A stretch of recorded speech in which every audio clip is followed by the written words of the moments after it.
You need to listen very carefully to this important information, especially if you have loved ones who are on a skilled work visa, or if you are on a sponsorship visa yourself, so that you can learn from how these 5 families who were on a sponsorship visa made a mistake that cost them everything, and how you can avoid those mistakes too. It was exactly February 27, 2022.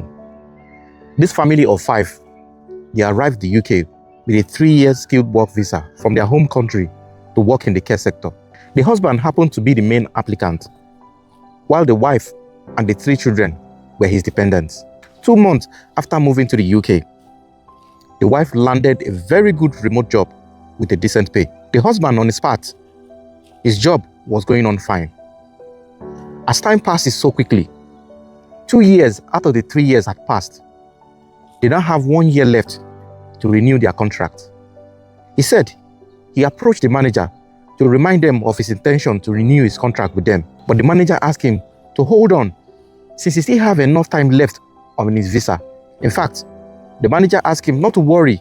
He even assured him that they would definitely renew his contract. He said that at the moment, they are prioritizing those colleagues whose visa are about to expire. With so much confidence, he went back to work. He kept giving the company his best. Within these 3 years, he said they got themselves a brand new car that is worth £33,000 on a personal loan finance with a monthly repayment plan of £500 for 5 years. And they also got themselves a decent mortgage house of £220,000 with a 20% initial deposit.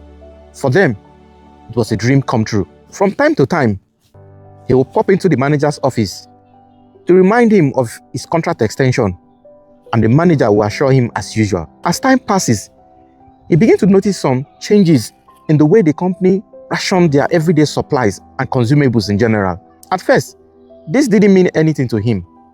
But where he became worried and suspicious was when 2 of the managers went on leave and they resigned from there.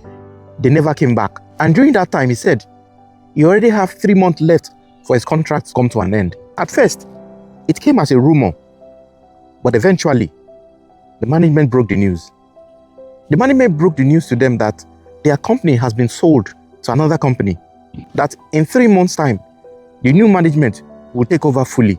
By then, he had noticed that the manager will avoid any communication with him. And the worst part is that all the previous communication he had with the manager was just a word-of-mouth communication. Nothing was ever documented. And with that, he said he became very anxious. On top of that, the company his wife works for has sent her a notice with a deadline asking her to renew her visa for her to continue working with them. Now, the only solution would be if the new management will be happy to sponsor them. But when the new management eventually took over and they called to meet all the staffs, in that staff meeting, when they were asked if they could sponsor the old colleagues, their response was shocking. They responded that they are only a small company and do not have a sponsorship license. He said that was the bluntest word he had ever heard. He said it cut through his heart like a saw. It left him confused and helpless. It was indeed a tight situation for him. He also mentioned that the Home Office have just sent them a curtailment letter asking them to get another sponsorship or leave the country within 60 days. As it stands, they are left with only 3 options. The first option is to get another job that will sponsor them. But because of the new rule that came into effect in June, which requires an employee to have worked for a particular company before that company will be able to sponsor them, and they felt that might not work because they seem not to have any time left. The second option is to move to other countries. Still, time is not on their side for them to go through all the visa application processes. And the last option is to move back to their home country. Now, in moving back to their home country, what will happen to the car and the house? As it stands, they have defaulted on their loan because the wife could not meet up with the deadline to renew her visa. So she's out of job. Now, if at all you decide to sell the car at a discount, then count their losses, how about the house? They are indeed in a serious dilemma. Even though we are not here to jubilate their challenges, but we are here to learn from their mistake, because there is so much discount in learning from other people's mistake than learn from our own mistake and pay the full price, even though we really sympathize with them and we hope they find a favorable solutions to their challenges. However, there are a few areas where they made avoidable mistakes, and we would like to point that out so that for those of us who are watching and are listening can draw lessons from it and also apply it to ourselves. That is the purpose of this video. Number 1, be observant to changes in your workplace. Always pay attention to what is going on around you. That way, you can adjust to changes quickly and be ahead before any challenges arise. In the case of this gentleman, if he had paid attention, particularly when the company could not afford something as important as care consumables, that should have been the red flag for him to start making alternative plans.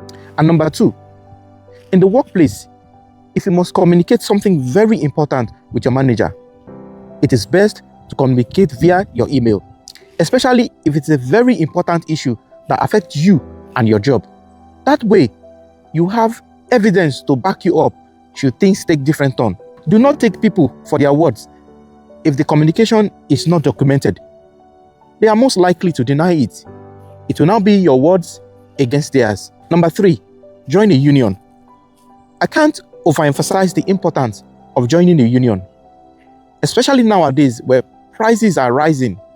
And to keep up with the rising cost, businesses are looking for any excuse, even the smallest excuse, to lay off staff so that they can cut costs. This is where the union step in. They will protect you from unfair dismissal and exploitation and provide legal support and representation with disputes with the management. Now, take for example, this gentleman, we shared his experience. If he had maintained communication with the manager via email and also joined a union, by now, he would have been at the negotiation table with the management. Be sure to find some of the union organization that will drop in the description box below. I will also advise that you do your own research before joining them.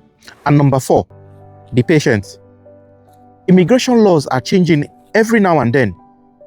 In some cases, it may be best to secure your stay first before subscribing to any heavy financial commitment, especially if you are relatively new to the country. Do not be overly ambitious. Take it one step at a time.